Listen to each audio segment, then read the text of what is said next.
ان مقدس جگہوں کو کہ جہاں پر اللہ اس کے رسول کا اللہ کے ولیوں کا ذکر ہو رہا ہو، کیونکہ اس ایسی محفلوں میں فرشتے جو ہے شامل ہوتے ہیں اور وہ ڈھونڈتے ہیں اور اللہ کی بارگاہ میں عرض کرتے ہیں مولا تیرے بندے تیرا شکر تیرے محبوب بندوں کا ذکر کر رہے ہیں اور تیرے خوف سے تیری رضا کے لیے اس محفل میں شرکت کر رہے ہیں۔ اللہ تعالیٰ بھی اعلان فرما دیتا ہے اے میرے فرشتوں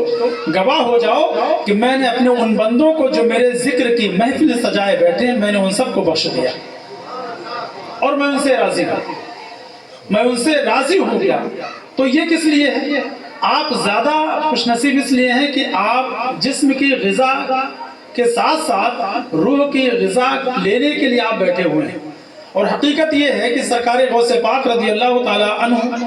کی اجازت کے بغیر ان کی محفل میں شرکت تو دور کی بات ہے، کوئی ان کا نام بھی لے نہیں سکتا۔ آپ کا فرمان ہے وما منہا شہور و دہور تمر و تنقضی الا عطالی، کوئی مہینہ کوئی سال کوئی دن ایسا نہیں کہ وہ شروع ہو جائے جب تک کہ میری بارگاہ میں حاضری نہ دے دے۔ وہ ہے سرکار غوث اعظم، اور سرکار غوث پاک رضی اللہ تعالی عنہ کی ولایت کا چرچا جو ہے، جیسے کہ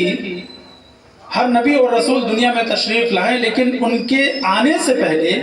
ان کا چرچا نہیں ہوتا تھا دیگر نبی اور رسولوں کا، لیکن ہمارے آقا صلی اللہ علیہ وسلم کی آمد کا چرچا اور آمد کی خوشی جو ہے ہر زمانے میں بانٹی جا رہی تھی۔ ہر نبی اور رسول نے اپنے چاہنے والوں کو امتیوں کو بتایا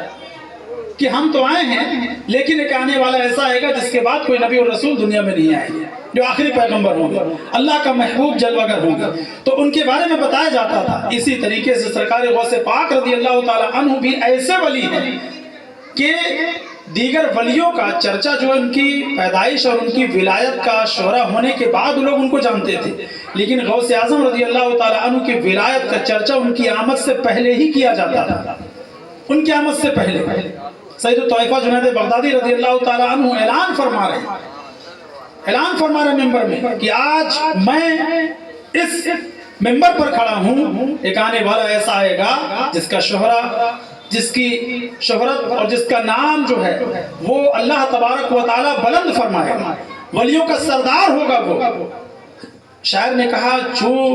غوث اعظم درمیان اولیاء چو محمد درمیان انبیاء، سرکار غوث پاک رضی اللہ تعالی عنہ کا مقام اور مرتبہ ولیوں کے درمیان ایسا ہے جیسے کہ ہمارے آقا صلی اللہ علیہ وسلم کا مقام و مرتبہ انبیاء و مرسلین کے درمیان ہے۔ جس طریقے سے اللہ رب العزت نے تمام نبیوں اور رسولوں کو معجزات عطا فرمائے، الگ الگ موقع اور الگ الگ انداز میں اور الگ اپنے بندوں کے اعتبار سے اس زمانے کے لحاظ سے ان کے معجزے دیے گئے، لیکن ہمارے آقا صلی اللہ علیہ وسلم کو اللہ رب العزت نے معجزہ دے کر نہیں بلکہ سراپا معجزہ بنا کر کے مبعوث فرمایا۔ اسی طریقے سے ہر ولی کو ولایت دی گئی، لیکن